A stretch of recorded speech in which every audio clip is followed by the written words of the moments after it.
Monsieur Madi Diabagaté, il est politologue, expert des affaires politiques, paix et sécurité. Il est également le président du conseil d'administration du Centre pour la gouvernance, démocratie et la prévention des crises. Madi, bonsoir. Bonsoir. Voilà, également sur ce plateau, nous avons un habitué, Ibrahim Atiam, qui est journaliste et directeur de publication du journal Temps Nouveau. Ibrahim, bonsoir. Bonsoir, Daniel. Voilà, avec vous, chers invités, nous allons décrypter les sujets que nous avons retenus au cours de cette émission.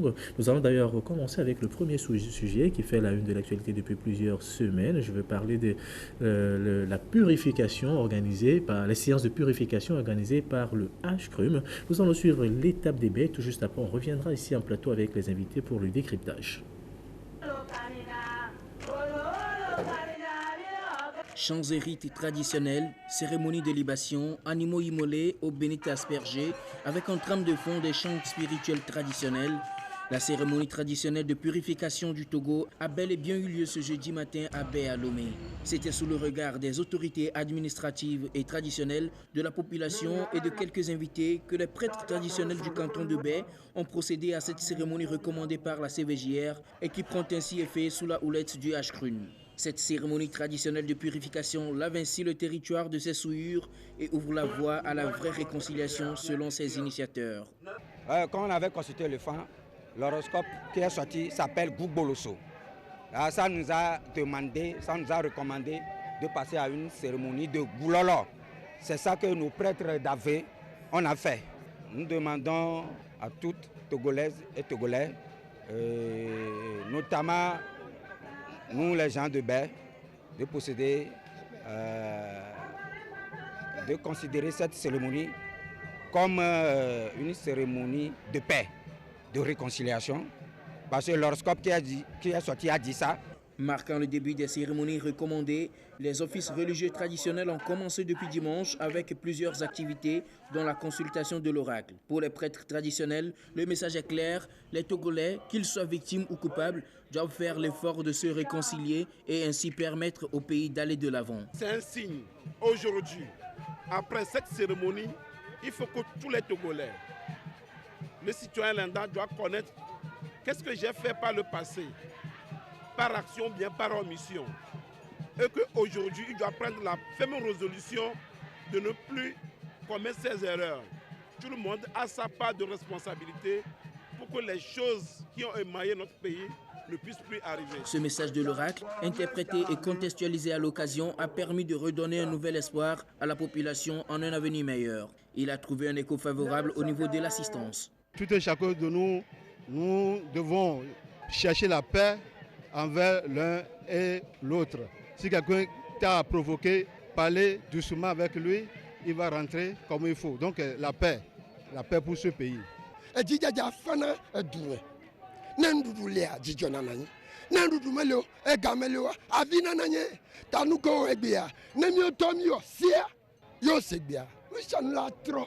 Ces cérémonies traditionnelles marquent le début des apothéoses qui continuent jusqu'à dimanche, avec une prière musulmane ce vendredi, puis une messe catholique et un culte protestant le dimanche, afin d'implorer les bénédictions de Dieu sur le Togo.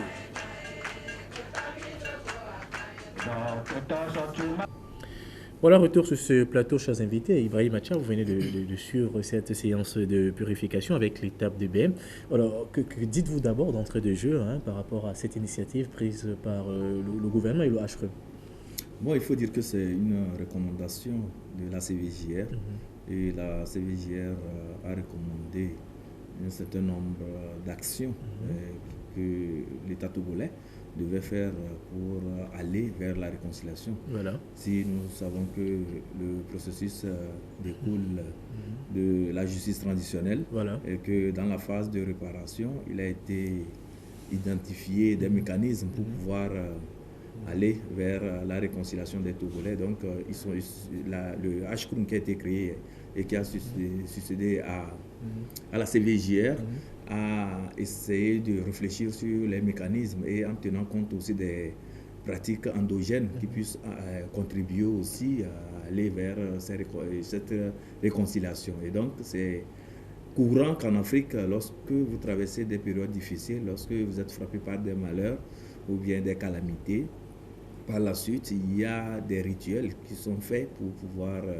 purifier le territoire, bien purifier. Donc je pense dans cette optique que le Hkroun a estimé que c'était bien de purifier le Togo, étant entendu que les périodes de crise ont entraîné le Togo entre griffes estué. Donc il est indispensable quand même qu'on aille vers cette purification. Et je pense que c'est à cet exercice que le Hkroun en tout cas est en train de faire. Voilà. Et je pense que c'est bien pour notre pays, étant entendu que ce que nous voulons, c'est que plus jamais ces barbaries et ces atrocités sur la terre de nos aïeux. Voilà. Et m'a dit même lecture de la situation? Oui, bon, vous savez, c'est une lecture togolaise. Donc, je pense que nous ne pouvons qu'avoir la même lecture. Voilà. Surtout que les lectures différentes auxquelles vous faites allusion, ce sont plus souvent des lectures politiques. Voilà. Et c'est un peu ça. Mais au-delà de ça, ce que fait le Hkroun aujourd'hui, ce n'est qu'une recommandation de la CVJR. Voilà. C'est important de le souligner. Et il faut noter aussi que cette recommandation de la CVJR n'émanait pas seulement des membres de la CVJR. Voilà. Ce sont les personnes ressources qui sont venues à la CVJR qui ont aussi donné des conseils et recommandé cela. Alors. Et la CVJR n'a fait que rapporter cela. Et aujourd'hui, le Hkroun ne fait que aider à mettre cela sur les machines. Alors moi, je dis... Du moment où on est d'accord avec les recommandations de la CVJR, on ne va pas trier dedans. Comme on le dit, on doit être aussi d'accord en milieu chose, voilà. On dit au match Sisozol et Sifafam ou quelque chose comme ça. Donc ça veut dire que toutes les recommandations de la CVJR sont toutes valables. Voilà. Il faut arriver à les mettre en œuvre. Et je pense que c'est là où nous saluons l'action du Hkroun. Mais il est aussi vrai que le contexte ne favorise pas les efforts que les membres du Hkroun sont en train de faire. Voilà. Parce que vous avez entendu ça et là, beaucoup de questions. Est-ce que vraiment les gens sont réconciliés? Non, moi je vois plutôt cette cérémonie comme un lancement d'un processus. C'est-à-dire, cette cérémonie ne vient pas clore en réalité quelque chose, mais plutôt c'est un signal qui est lancé pour dire nous devons aller à une étape supérieure. Mais est-ce que c'est selon peut-être pas vous mettre la charrue avant les bœufs? Non, je ne pense pas que... C'est le reproche que beaucoup de personnes font, par exemple, à cette institution. Je ne pense pas que ce soit mettre la charrue avant les bœufs. Il faut que quelqu'un donne l'exemple. Voilà. Et en faisant cela aujourd'hui, un exemple officiel a été donné. Maintenant, c'est à nous, tout un chacun, de se dire qu'est-ce que nous rêvons pour notre Togo de demain. Et si pour atteindre ce Togo de demain, il faut qu'on se pardonne, il faut qu'on se donne de nouvelles chances, oui. Et puis moi, je dis, quand on parle de présumés auteurs, oui, ces auteurs, quoi qu'on dise, s'ils arrivent à reconnaître qu'ils sont auteurs, ça leur fera du bien en premier parce qu'ils se sont soulagés. Mais s'ils gardent cela en eux, c'est des gens qui se torturent au quotidien. Et ça, c'est encore plus pénible pour eux. Mais nous devons nous dire que toutes ces actions, à partir d'un moment donné, quel Togo nous voulons laisser demain, quel Togo nous voulons atteindre, nous n'allons pas attendre que tout soit mis en place avant de dire aujourd'hui allons à ça. Essayons d'abord de lancer cette approche parce qu'aujourd'hui ce qui est fait c'est un peu le haut niveau. Maintenant nous sommes dans un processus de décentralisation. La purification va être décentralisée. Voilà. Maintenant, c'est la phase concentrée qui a été faite aujourd'hui. Maintenant, la phase décentralisée, c'est vous et moi, tous les Togolais qui savent qu'ils ont eu un problème à un moment donné, qui sont prêts à pardonner. Tous les Togolais qui savent que leurs parents ont souffert, qui sont morts gravement et que leurs esprits doivent être calmés, apaisés. Voilà. Donc, c'est un peu ça. Et au-delà de ça, aujourd'hui, nous disons, est-ce que le Hkroun pouvait faire plus que ce qu'il fait actuellement? Je ne pense pas. Mais au moins, si ceci est déjà fait, c'est encourageant. Et il faut maintenant voir à quelle étape aller. Je suis juste surpris de ne pas voir le gouvernement assez présent dans ces cérémonies parce que quand vous voyez ce qui s'est fait à Bel dans votre reportage, et on sent vraiment qu'il n'y a pas une personnalité de premier plan du gouvernement là-bas. Et il n'y a pas de personnalité de premier plan de l'opposition là-bas. Donc je m'interroge finalement si la classe politique a laissé ce travail à la société civile, si on peut le dire comme ça. Mais dans tous les cas, qu'elle soit laissée ou pas, il faut que nous nous disons aujourd'hui, hier je disais à quelqu'un, on a parlé du major Kouloum qui a été décoré et que cette affaire entache les activités du Hkroun. Et j'ai dit oui, je suis d'accord. Et je l'ai d'ailleurs dénoncé moi-même. Mais au même moment, je dis, ce n'est pas une personnalité aussi simple que celle de M. Kouloum, qui va empêcher le Togo d'amorcer un processus de réconciliation. Voilà. Le Togo est plus fort que lui. Voilà. C'était quand même un événement d'envergure, un événement important. C'est-à-dire cette cérémonie de purification dont tout le monde souhaitait sa réalisation. Mais aujourd'hui, on trouve qu'il n'y a pas vraiment d'engouement autour même de cette initiative. Comment vous pouvez qualifier cela? Comment vous pouvez faire, quelle lecture vous pouvez faire de cette situation en tant que journaliste? Bon, disons, avant de répondre à cette question, il faudrait qu'on rappelle que dans la justice transitionnelle, dans le processus de justice transitionnelle, il y a 4 étapes. On parle du droit à la vérité, parce que c'est ce qui a été fait au niveau de la CVJR avec les audiences et les dépositions qui ont été faites. Il y a le droit à la réparation, il y a le mécanisme de non-répétition des faits et il y a la réparation elle-même. Bon, au niveau de la réparation, vous savez qu'il s'agit d'indemniser les gens, ceux qui ont été victimes de ces atrocités ou bien de tout ce qu'il y a eu comme crise politique dans notre pays, les victimes. Et au cours de cette réparation, on parle aussi des actions symboliques à mener. Il ne faut pas voir le côté pécuniaire de la chose. Et il y a aussi des mécanismes qu'il faut mettre en branle pour qu'il y ait retour à la normale. Donc si nous partons de ce principe, au Togo, la terre togolaise a été suée par les sangs versés par ces innombrables victimes. Et donc, il revient maintenant à l'autorité, c'est-à-dire à l'État togolais, de procéder à la purification pour ramener le Togo dans son état initial. Je pense que c'est le contexte même qui explique cette purification. Mais ce qui est un peu dommage, c'est que malgré tout le travail fait par les journalistes, malgré la volonté des acteurs du H-Kroun pour communiquer davantage sur cette cérémonie de purification, on ne sent pas les Togolais se l'approprier. Et le problème, moi, je vois ça sur un plan beaucoup plus politique parce que actuellement, nous avons de sérieux problèmes sur le plan politique. Il y a des dissensions, il y a des mésententes sur le plan politique. Et cela. C'est pas une crise de conscience. Est-ce qu'il n'y a pas une crise de confiance entre les partenaires? C'est ça. Du moment où il y a déjà la dissension et les dissensions politiques, il y a aussi le fait que les Togolais ne veulent pas trop regarder l'intérêt général. Chacun se cantonne, se cramponne sur ses intérêts particuliers. Ça fait qu'on ne veut pas faire le pas décisif pour amorcer un vrai changement et un véritable décollage de notre pays. Donc, ça fait que quand il y a des initiatives de la sorte et que surtout on sent que cela vient des gouvernants, de ceux qui régentent le pays, tout de suite il y a des velléités de sabotage. Les gens ne semblent plus donner de crédit à cela, et peut-être à tort ou à raison. Bon. Et ça fait que les processus, les mécanismes qu'on met en place pour pouvoir faire évoluer le pays ne trouvent pas vraiment véritablement l'écho favorable que cela devait avoir au sein de la communauté. Donc maintenant il revient aux responsables politiques, aux acteurs politiques, bien évidemment, de tous bords, de faire un effort pour aller vers le consensus que voudrait l'APG, que recommande l'APG, pour que véritablement la vie politique soit apaisée, qu'on n'assiste plus à la bipolarisation de notre vie politique. C'est vrai que la bipolarisation, ça a toujours été le cas partout. Mais au Togo, c'est que cette bipolarisation est beaucoup plus venimeuse, en ce sens que on va parfois même jusqu'à l'animosité. Or, la politique ne recommande pas l'animosité. C'est rien qu'au Togo que c'est. Non, l'adversité sous d'autres cieux, ça se fait avec une certaine finesse, avec un esprit de gentleman. Ici, c'est que c'est des attaques contre des personnes, c'est des sabotages. Moi, j'ai suivi par exemple des attaques au Bénin, ce sont des attaques plus virulentes qu'ici. Oui. Le Togo, quand même, c'est.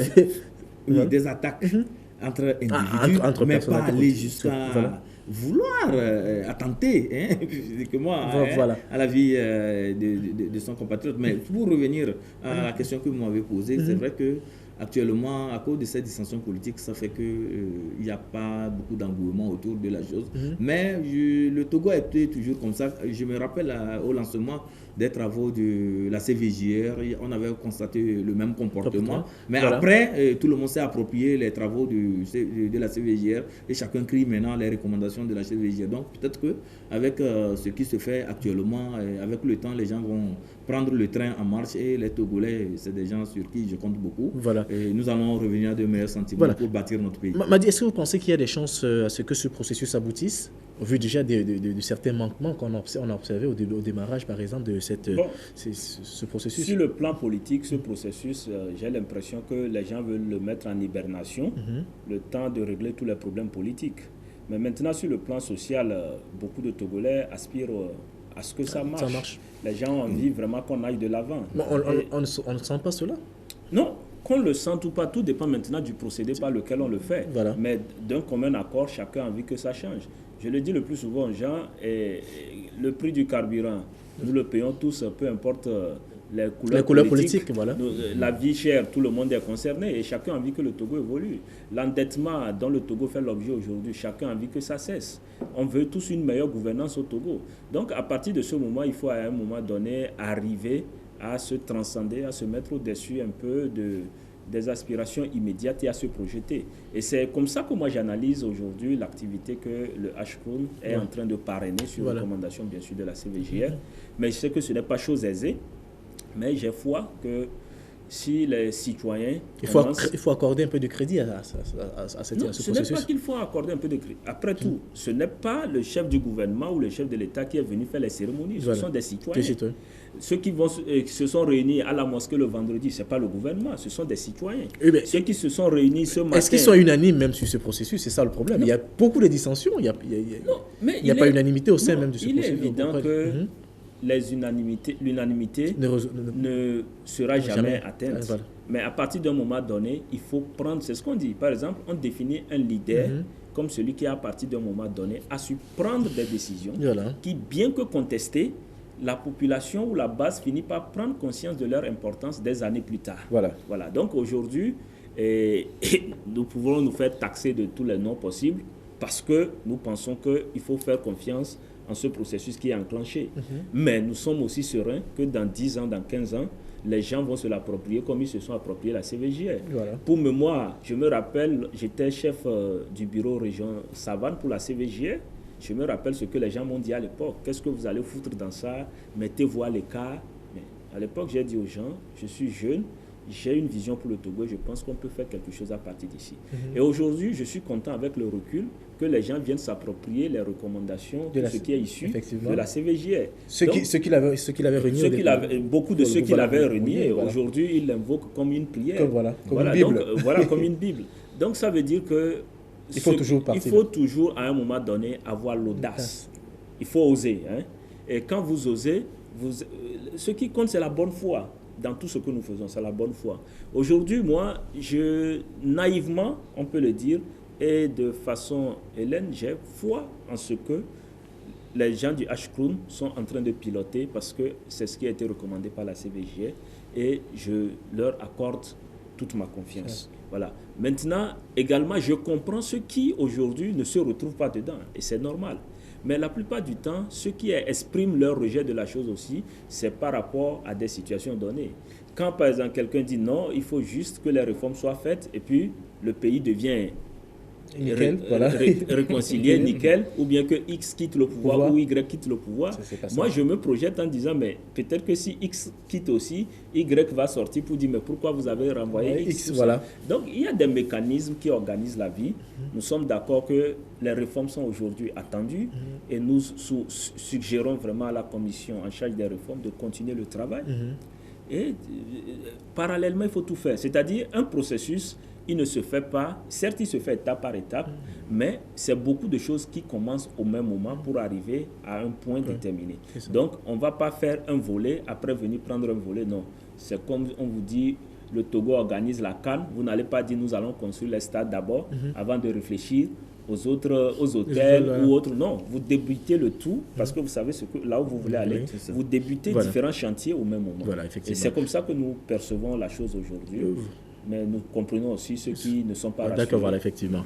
Voilà, je voulais aussi rapidement pour que ajouter que par rapport à la non-adhésion apparente que nous constatons sur le terrain, c'est parce qu'aujourd'hui, avec les religions importées, chacun ne voudrait plus qu'on le taxe d'animiste. Hein. Donc, ça peut expliquer aussi l'absence de certaines personnalités, de certains compatriotes au moment des rites vaudous par rapport à cette purification. Mais nous avons constaté quand même qu'au niveau des mosquées, il y avait de l'engouement parce que bon, c'est le vendredi, vous savez que la grande prière mobilise beaucoup de fidèles musulmans. Voilà. Et donc, même si ce n'est pas effectivement pour les causes de la purification, les gens y étaient pour prier Allah. C'est comme le dimanche aussi ce matin, avec les églises étaient bondées, et comme d'habitude, les gens étaient allés pour prier Dieu et profiter aussi pour faire des prières à l'endroit du Togo pour que le Togo soit purifié. Donc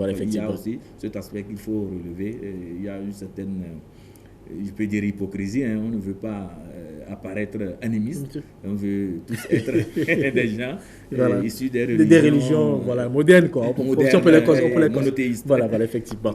Voilà, je vais proposer d'avancer dans les échanges. On va parler à présent de cette lettre. C'est cette lettre adressée au gouvernement par deux églises, l'église presbytérienne et celle méthodiste du Togo, qui demande encore, qui exprime le mécontentement sur certains points de la vie sociopolitique de notre pays. Et Ibrahim, vous avez parcouru avec beaucoup d'intérêt cette lettre, je crois.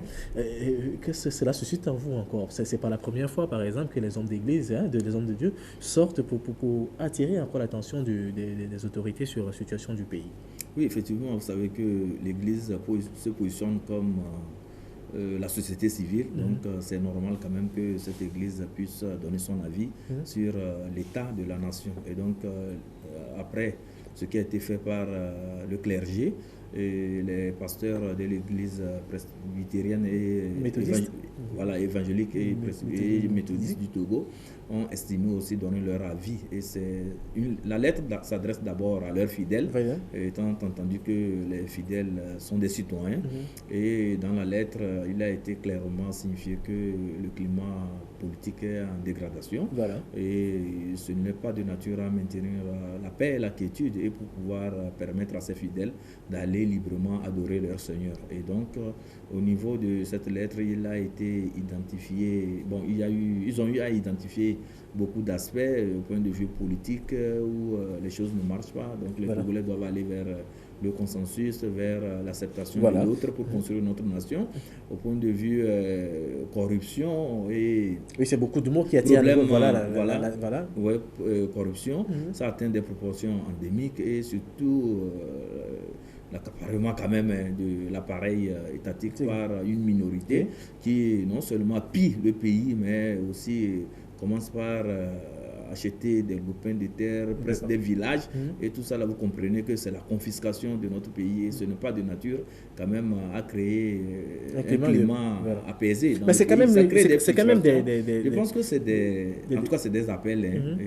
C'est légitime. C'est légitime, bien évidemment. Chacun comprend véritablement la part qui est vraiment le sien au sein de la déconfiture de l'appareil étatique, et chacun à son niveau doit pouvoir savoir ce qu'il faut faire pour que le Togo marche véritablement et que nous vivions dans la paix. Je pense que c'est un appel lancé et à chaque niveau, chacun saura apprécier c'est pas quand même tirer le maximum de leçons qui est contenu dans cette lettre pastorale.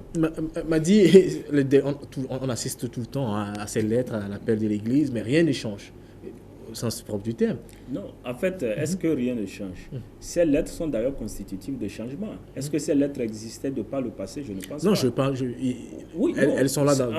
En fait, aujourd'hui, déjà, le simple fait que ces lettres soient publiées, ça veut dire qu'il y a des choses qui sortent de certains cercles restreints et qui sont mis à disposition de tout le monde. Le changement, pas dans ce sens. Non. De l'autre côté, je vais parler par exemple de la corruption, tous ces mots qui minent la société. Non, vous savez, je ne maîtrise pas vraiment la Bible, mais si j'ai bonne mémoire, parmi les disciples de Jésus, il y avait quelqu'un qui était des impôts que tout le monde n'aimait pas, mais qu'il a retenu parmi les siens.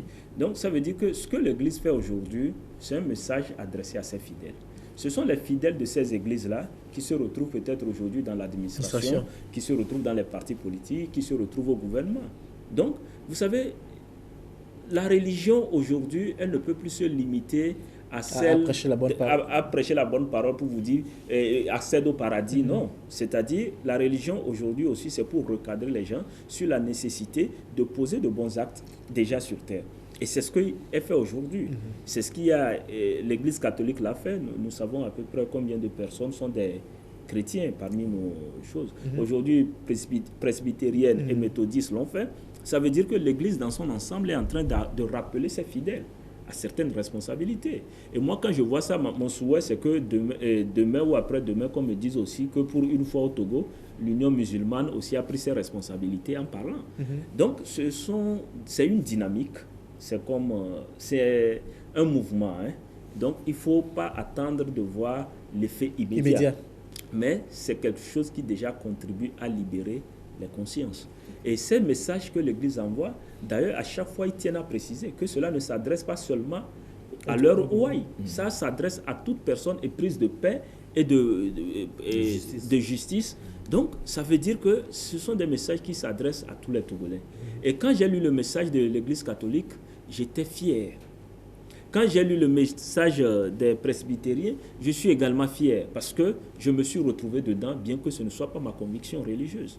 Et ça me conforte dans une chose, c'est que les analyses que nous faisons assez souvent aujourd'hui, des gens qui, pour des raisons, parce qu'on se dit, nous ne devons pas en tant qu'Église nous intéresser à la question politique, se réserver, aujourd'hui aussi en parlent. Et ça doit attirer l'attention sur le fait que si aujourd'hui eux ils en parlent, ça veut dire que le mal devient de plus en plus grandissant. Voilà. Il faut vite couper. Voilà. Et ce qui est intéressant dans ces messages et que j'ai aimé, c'est qu'ils ne se sont pas livrés seulement à la dénonciation. Ils ont fait des recommandations. C'est ça la différence entre le message aujourd'hui des grands groupes religieux et des acteurs politiques. C'est-à-dire, l'acteur politique dans son discours classique fait de la dénonciation. Mais le religieux ici, il fait une dénonciation et des recommandations. L'acteur politique est dans son rôle parce qu'il convoite aussi le pouvoir. Il convoite, voilà, il ne peut pas faire des recommandations. Non, ça dépend. N'empêche que le temps d'arriver au pouvoir, il faut quand même faire des recommandations pour qu'on aille de l'avant. Mais les religieux, cette fois-ci, ils prennent sur eux le soin de le faire. Et n'oublions pas que l'Église, en général, les différentes religions font partie de la société civile. Donc, ces acteurs ne font que jouer le rôle de société civile. C'est celui d'interpeller nos gouvernants à un moment T pour leur dire sur ça. Et puis, vous voyez, contrairement aussi aux acteurs politiques, ils ne se sont pas limités aux réformes. Ils ont touché des mots qui pointent la société. Ils ont touché un mot très intéressant, celui de la corruption. Vous savez, la corruption au Togo aujourd'hui, elle est perceptible. Vous m'excuserez, mais quand je vois même des gens en circulation et quand je connais leur profil, je sais combien ils gagnent, je sais ce qu'ils font, je dis ce sont des voleurs d'État. Parce que quand vous voyez quelqu'un, vous savez combien il touche. Et il est capable de rouler une voiture de moins de 20 millions et de plus de 20 millions. Posez-vous une question. Il trouve cet argent. Est-ce que c'est un descendant des Rothschild? Non, je ne pense pas. Donc tout ça, ce sont des choses. Et quand on le dit aujourd'hui, vous savez, la contestation sociale, elle naît le plus souvent par rapport à ces abus.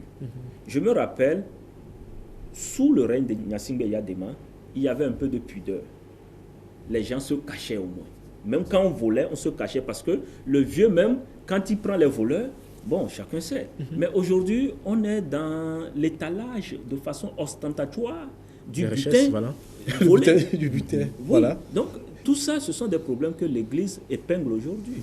Et ceux qui se livrent à ça, ce sont aussi soit des chrétiens, soit des musulmans, même des non-croyants. Dans tous les cas, ce sont des êtres humains. Et il faut attirer leur attention et leur dire, mais à l'allure où vous allez, nous allons atteindre un point de non-retour. Il y a peut-être un laxisme, c'est pour cela que ça se passe comme ça également. Bon, si, vous savez, je me rappelle... S'il y avait des garde-fous autour de, par exemple... Justement, parce qu'à un moment donné, le chef de l'État aussi a dit qu'il y a une minorité qui pille. Mais contrairement à aux églises, il n'a pas dit qu'est-ce qu'il fallait faire pour empêcher cette minorité de piller. Mais aujourd'hui, nous avons une commission... Ils ne sont pas peut-être dans ce cercle restreint pour savoir qui pille, effectivement. Oui, donc aujourd'hui, si nous avons des structures, il faut vraiment... Et puis moi, je pense il faut pour porter des actions symboliques. Voilà. J'ai parlé sur ce plateau des voix. Aujourd'hui, on nous dit par exemple que cette voie va reprendre effectivement. Où est-ce qu'on allait trouver l'argent? On n'allons pas contribuer à chaque fois et des gens vont se le mettre dans la poche. L'argent qui était parti, un contrat de service, quand une société signe un contrat et dit je dois faire tel travail, et que, d'ailleurs, il faut que le travail soit fait avant que vous ne lui versez l'argent. Mais si vous lui versez l'argent avant que le travail ne soit fait, ça veut dire que celui qui a même versé l'argent doit être puni parce qu'il n'a pas suivi les procédures applicables. Après, la société elle-même doit être poursuivie pour récupérer l'argent en question. Donc aujourd'hui, qu'est-ce qu'on nous fait sur ça? Ce sont là des questions assez intéressantes. Ce sont des questions quand même très importantes, Ibrahim Mathia, parce que là, ils n'ont pas communiqué autour de cela. Le dossier, on l'a classé, on allait chercher des fonds. Où on ne sait pas. C'est quoi comme problème à ce niveau-là? Non, mais on nous a dit que c'est un nouveau prêt que l'État togolais a contracté. Donc l'autre fonds qui a été décaissé pour cette société, c'est parti en fumée, puisqu'on nous a dit que la société a utilisé les fonds n'importe qui peut faire, pour s'équiper. N'importe qui peut faire alors une chose pareille sans être inquiété. Oui, bien évidemment, parce qu'il n'y a pas de mécanisme assez solide pour pouvoir décourager ce genre de comportement. Et Madi touchait un point, l'étalage, ce qu'on fait maintenant, des richesses, voilà. Des richesses du butin de guerre. Du butin de guerre, et si cette guerre est légitime et licite, à chacun d'apprécier. Des gens, des ministres qui montrent leur bagnole qu'ils ont, disons, acheté à des centaines de millions. Un ministre qui dit j'ai une bagnole de 100 millions, mais vraiment, c'est très... En tout cas, sur le plan moral, ça ne tient pas. C'est révoltant. Un ministre qui va se permettre d'acheter une bagnole à près de 100 millions, vraiment. Et surtout dans un pays où... Si c'était avec ses propres fonds, moi je n'aurais rien le dit. problème, Quand je fais le calcul, je sais qu'en 30 ans de carrière au Togo, avec la grille salariale actuelle, avec les missions, tu ne peux pas l'avoir. Justement, et surtout c'est un commis de l'administration. C'est là où ça frustre. Nous savons, le cadre A1, c'est qu'il touche au Togo, nous le savons. Mais un employé, un fonctionnaire de cadre A1 ou bien de cadre, même de classe exceptionnelle, ne peut pas économiser pour pouvoir acheter un véhicule à 100 millions. Voilà. Vous comprenez? Et non, ce n'est même pas ça seulement qu'il a dans son garage, plusieurs véhicules. Et actuellement, vous voyez les immeubles qui poussent quand vous allez penser que c'est des opérateurs économiques. Mais ce ne sont pas des opérateurs économiques. C'est des gens de l'administration du Sérail qui s'enrichissent comme ça parce que actuellement, ils ont le sentiment qu'il y a l'impunité qui a atteint des proportions assez évoluées. Donc, personne n'a plus peur. Chacun peut puiser dans les caisses de l'État, même s'il y a des fonds destinés pour le développement du pays. On peut disposer à sa guise de ces fonds et faire ce qu'on veut parce qu'il n'y a pas quand même des mécanismes pour pouvoir les punir. Aujourd'hui, on nous dit qu'il y a la haute autorité de répression de la corruption et des crimes assimilés qui a été mise en place. Bon, depuis là, on attend aussi pour que les débuts de, comment l'appelle-t-on là, d'interpellation et autres là d'activités soient observés, mais jusque-là, c'est... En tout cas, le blackout sur les choses, on ne les sent pas. Il y a l'affaire de la CNS aussi qui est en cours actuellement. Avec, oui, non, l'affaire de la CNS, bon, ça, nous pouvons dire que ça concerne la boîte elle-même, puisqu'il y a eu une nouvelle équipe dirigeante. C'est l'agent du contribuable qui a été dilapidé. Il y a une équipe dirigeante qui est arrivée. C'est la nouvelle équipe qui a procédé à un audit qui a constaté qu'il y a quand même en tout cas, plus de 6 milliards qui manquent, qui n'arrivent pas à être justifiés au niveau de leur trésorerie. Et c'est ça qui a amené, en tout cas ce que nous avons constaté la dernière fois, ce que la nouvelle équipe commence par réclamer à ce que l'ancien responsable puisse venir justifier de cela et éventuellement rembourser. Ça, c'est une pratique que je condamne. La nouvelle équipe dirigeante, quand vous constatez un dans la caisse, c'est pas à vous d'aller demander à X ou Y. Il y a des institutions habilitées. Adressez-vous à elles. Mais on a l'impression que ces institutions ne fonctionnent pas pour le moment. Et donc, moi, je me dis qu'elles ne fonctionnent pas parce que c'est les mêmes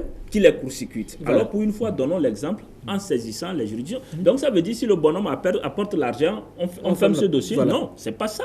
Non, le problème, c'est quoi? C'est que quand vous prenez un peu cette dame que nous avons eu à suivre, c'est-à-dire que c'est une dame qui fait preuve de courage quand même.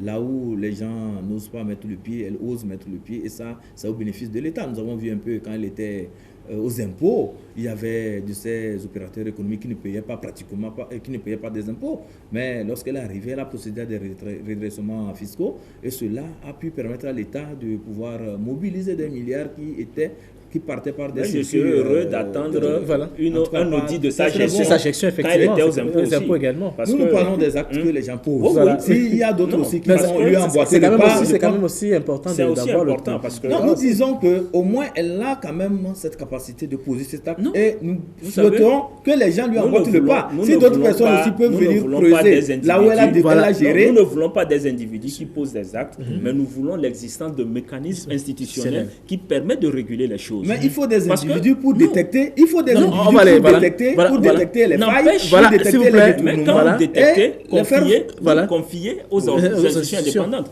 Après tout, avec nos TVA et consorts, on paie la justice, les magistrats et consorts. Il faut qu'ils travaillent.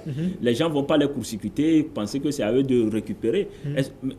Même dans un procès. Mais c'est un dysfonctionnement quand même de l'État. Pour aller faire un recouvrement, on envoie un huissier. On ne fait pas une lettre de copain à copine pour faire revenir des fonds. Non, sauf qu'au niveau des impôts, pour faire le redressement, c'est le directeur général. C'est le directeur général. Je suis en train de parler de la CNSS. Au niveau de la CNSS, elle a au moins. Ce qui m'a impressionné, c'est qu'elle a eu ce courage de faire l'audit et de voir l'état des lieux. Et quand elle a remarqué qu'il y a un gap, oui, mais est-ce que la procédure est la meilleure? C'est la question qu'on se pose.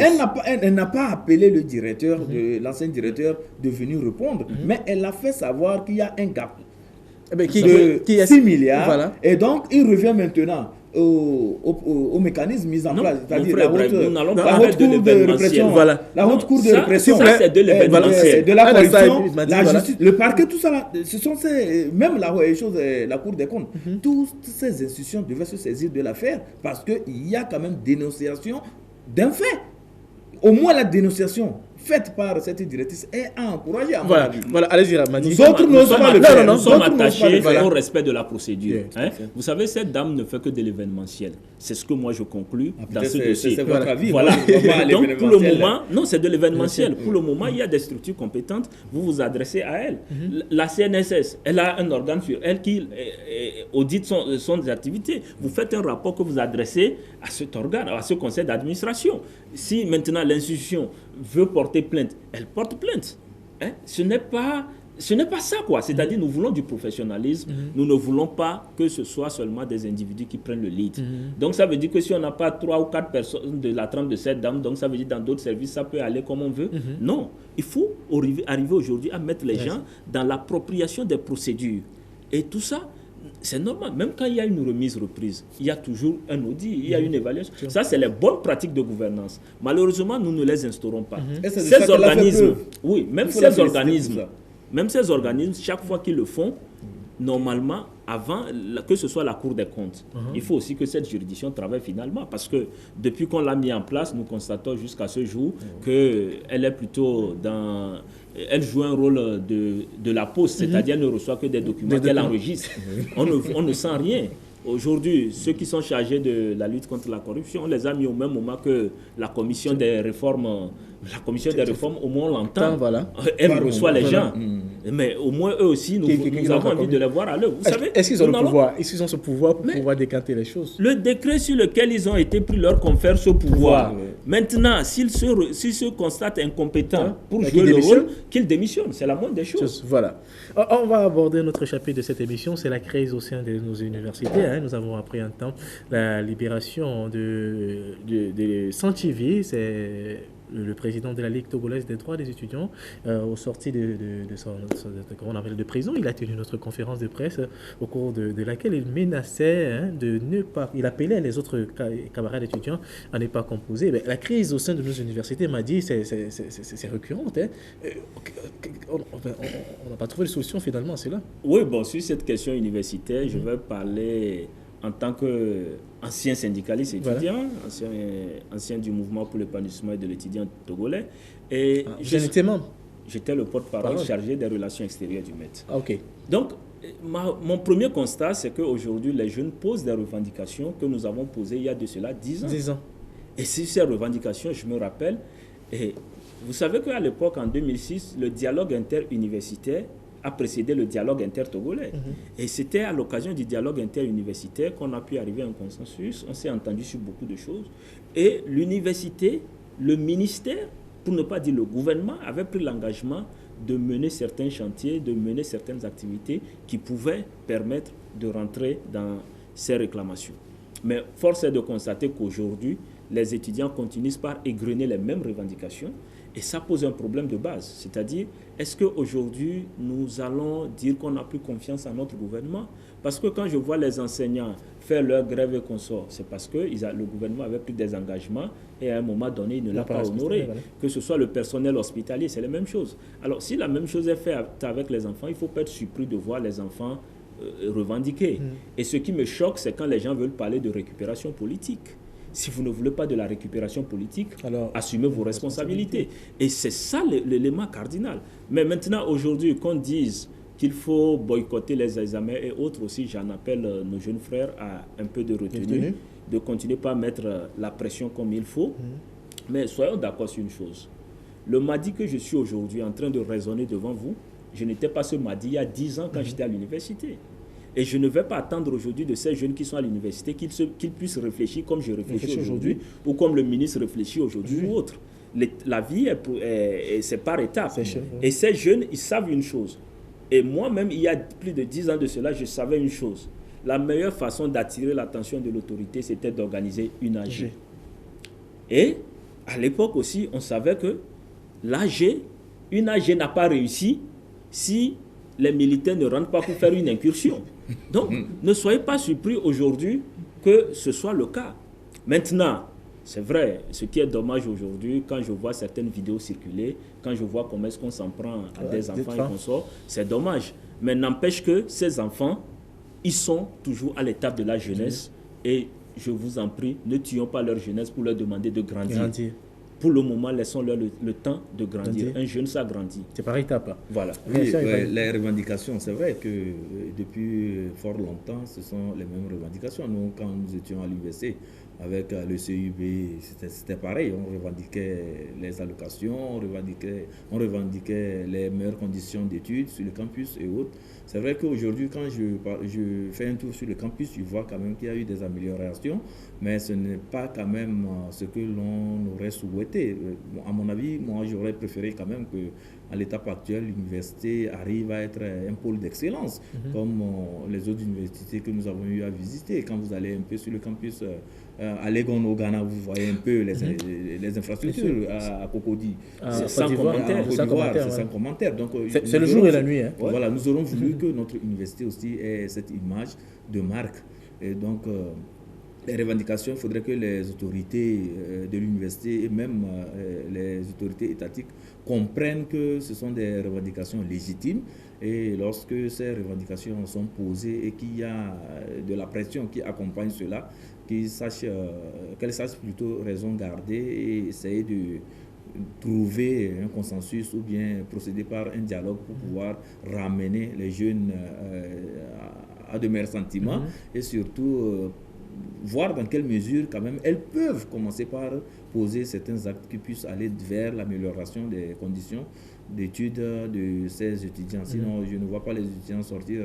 Quand je parcours un peu leur plateforme revendicative, je ne vois pas quand même des doléances politiques. Je vois seulement que des doléances qui concernent les bonnes conditions d'études sur le campus de Lomé. Mais l'épisode de Sativi, il faudrait quand même que nous rappelons cela. Il faudrait que les étudiants ne versent pas trop aussi dans des manifestations qui seront interprétées par certains esprits comme étant des troubles à l'ordre public. Vous savez que ceux qui viennent rétablir l'ordre public, pour eux, c'est que quand il y a trouble, c'est que c'est des gens qui veulent déstabiliser le pays, c'est des gens qui veulent empêcher à ce que le pays avance. Et du coup, on les traite comme des ennemis. C'est la formation que ces éléments-là ont eu. Donc, en face d'un étudiant, pour eux, c'est un ennemi. Il faut vraiment le traiter comme. Oui, mais si ils ont reçu pareil, dans d'autres pays, on ne traite pas les étudiants comme on l'a vu avec les vidéos qui circulent sur Internet. C'est-à-dire qu'il y a peut-être un problème de formation même à la base.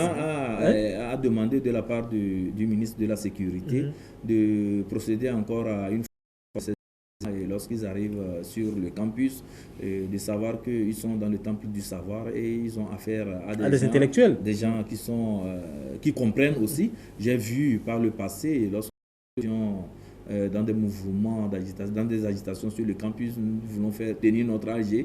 Des fois même, nous prenons vraiment en otage le boulevard Gnassingbé Yadema. Parfois, Yadema ne passait pas, mais on ne nous amenait pas quand même cette force de brutalité pour venir brutaliser comme les nuages que nous avons vus sur les réseaux sociaux. Et Sadjivi aussi doit savoir aussi que dans les négociations, dans les techniques de négociation, il y a la pression, il y a aussi le dialogue, il y a aussi à un certain moment, il faut savoir ce qu'on a gagné et pouvoir le capitaliser. Mais quand on ne sait pas ce qu'on a gagné, on ne voit pas, on n'a pas une image. Est-ce que c'est l'impression que vous avez de lui? Est-ce que c'est l'impression que vous avez de lui? Non, l'impression que j'ai de lui, c'est que c'est un jusqu'au-boutiste, il tient beaucoup. Et il fait partie, par exemple, pour certains, des rares des élèves, des étudiants courageux aujourd'hui qui arrivent à tenir. Bien évidemment, il est très courageux, et c'est ce qu'il dit. Jusqu'au-boutiste, il veut avoir ses revendications, ce qu'il demande, il veut les avoir. Mais il y a aussi la réalité en face. Est-ce que les autorités de l'université ont les moyens pour pouvoir nous avons appris, par exemple, il y a l'année dernière seulement que, comme on appelle, plus de 200 millions avaient été versés au Trésor, des fonds destinés par exemple au fonctionnement des universités, mais qui n'avaient pas servi. Pourquoi? Comment comprendre cela? Mais comment ça n'a pas servi? Moi je vois des amphis. Non, mais si ça veut dire que ça n'a pas servi. Voilà, effectivement. S'il en reste, là, c'est l'honorable qui avait sorti ce dossier. Je ne sais pas si vous avez souvenir de ce problème.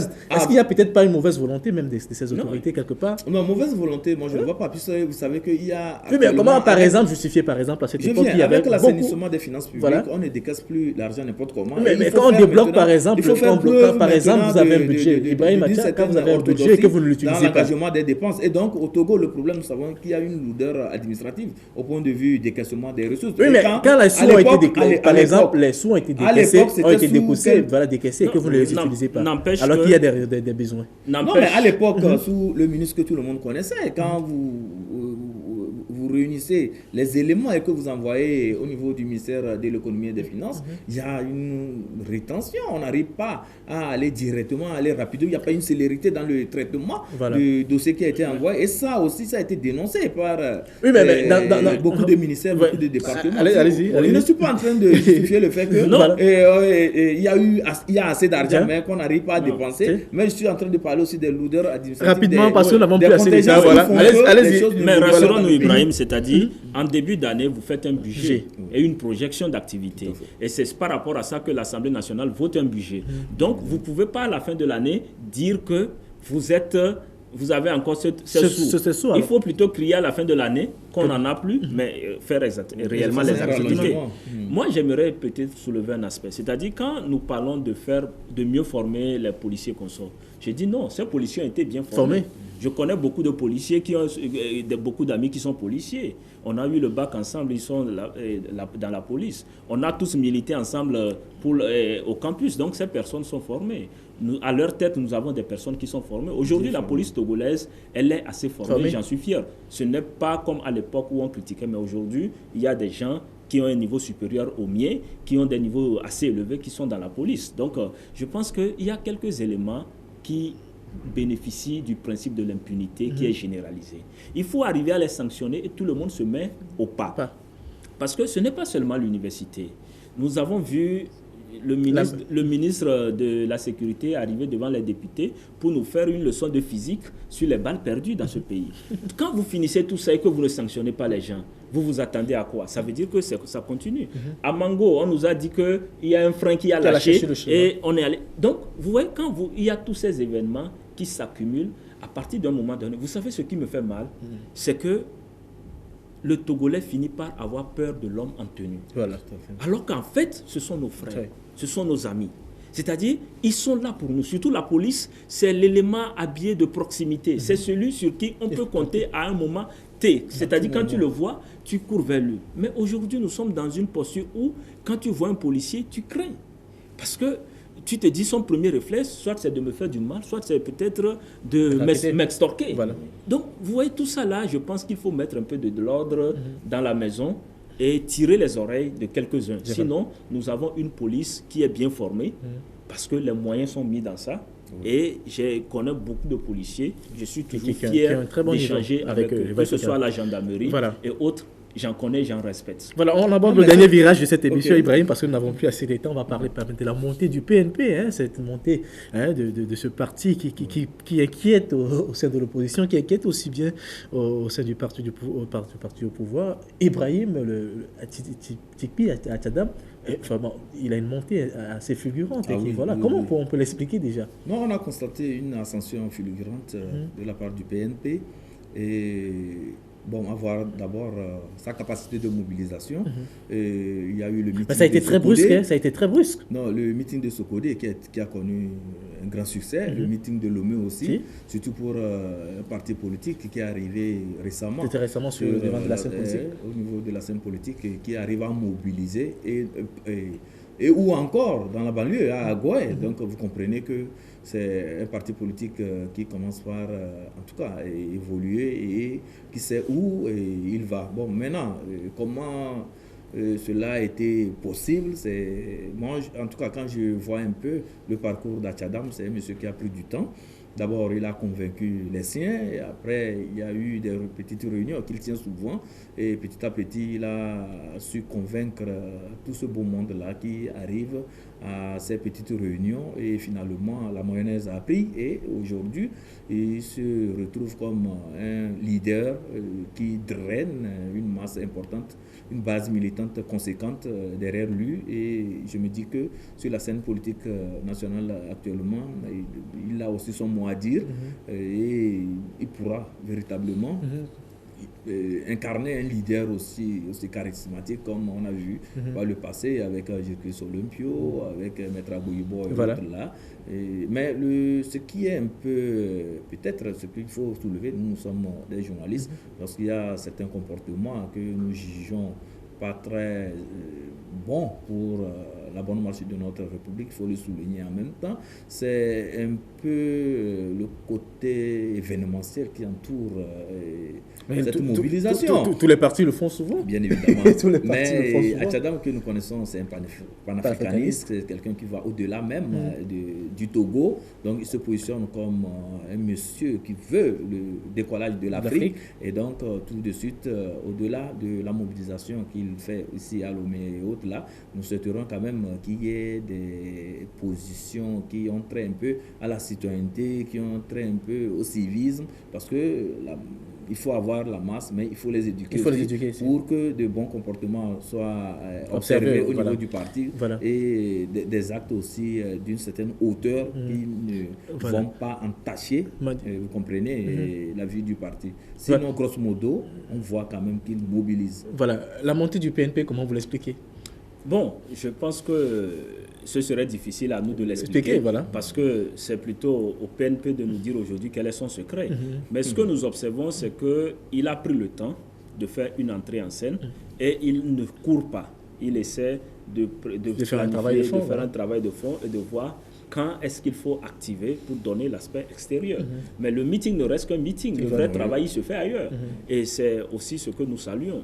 Mais au-delà de ça, moi aujourd'hui, c'est peut-être par rapport au discours. Parce que la dernière fois, quelqu'un me disait que Atchadam, c'est un peu comme le discours de Jirkis Olympio il y a quelques années, où on exacerbe la frustration du Togolais, tout ça. Mais je pense que ce n'est pas le discours qu'il faut mener sur le long terme. Il faut arriver très vite à résorber les choses. Parce que tout le monde sait aujourd'hui que ça ne va pas. Mais tout le monde est aussi conscient que les Togolais, d'une certaine façon, veulent du nouveau, veulent qu'on leur propose quelque chose et essayer parce qu'ils ont pris 25 ans d'un processus. Ils ont essayé, ça n'a pas pris à cause des coups bas, tant au sein de l'opposition, mais aussi à cause du message qui est vulgarisé. Parce qu'aujourd'hui, moi je le dis le plus souvent aux gens, il y a des gens qui ont accepté quitter l'opposition pour aller dans UNIR parce qu'on leur a dit que UNIR n'est plus le RPT, que c'est un message rassembleur. Et c'est des gens qui aujourd'hui ont envie aussi de faire carrière. Ça veut dire qu'ils n'attendent pas forcément que ce soit Faure Gnassingbé qui les gouverne durant des années comme leur père l'a fait. Donc ça veut dire que de tous les côtés, les Togolais aspirent au changement. Maintenant, il faut un message fédérateur et rassembleur qui permette de casser les barrières habituelles pour fédérer les gens. Aujourd'hui, moi, je ne vais pas rentrer dans ces discours qui... On parle de populisme. Qui tentent de parler de populisme. Des salafistes, des partis salafistes. Je dis non. Oui, mais quand même, c'est quand même des accusations qui pourraient être fondées d'une part ou bien... On se connaît dans ce pays. Voilà, effectivement. Bon, peut-être, moi, la considération, on dit, par exemple, que c'est rien qu'un parti. Bon, on ne dit pas, c'est ce qu'on observe, composé rien que des musulmans. Mais, vous savez, un parti... Que le leader du parti le veuille ou pas, il y a toujours un noyau de référence. Voilà. Vous savez, peut-être que des gens me suivent ici et ils sont contents de moi juste parce qu'ils ont vu Mohamed à la fin de mon nom. Voilà. Ils disent, ah, c'est un des nôtres. Mais ça s'arrête là. Donc, pour rallier un parti, il y a plusieurs choses qui peuvent motiver les gens. Certains, c'est l'idéologie. D'autres, c'est la personnalité. Peut-être que c'est un beau gars. D'autres, c'est peut-être même le simple fait d'utiliser la couleur rouge. Voilà. On dit, ah, c'est mon... Voilà. Donc, tout ça, ça joue. Mais ce qui est important, c'est d'arriver à contrôler la masse et à la mener vers une vision qu'on s'est fixée. Voilà. Il ne faut pas s'égarer dans l'événementiel. Voilà. Donc, il faut vraiment arriver, parce que je pense que M. Tchadam, aujourd'hui, attire les Togolais et il faut qu'il arrive à maintenir son aimant. Il y a encore beaucoup à faire. Parce que c'est vrai qu'il a réussi à mobiliser une grande partie de la... Mais il faut maintenant rassembler tous les Togolais. Vous savez, d'ailleurs, l'un des principes, c'est que vous pouvez rassembler... Quand vous allez en Mitina Kara, tout le monde rassemble. Mais à la fin, on a des résultats que personne n'explique. Donc, ça, c'est autre chose.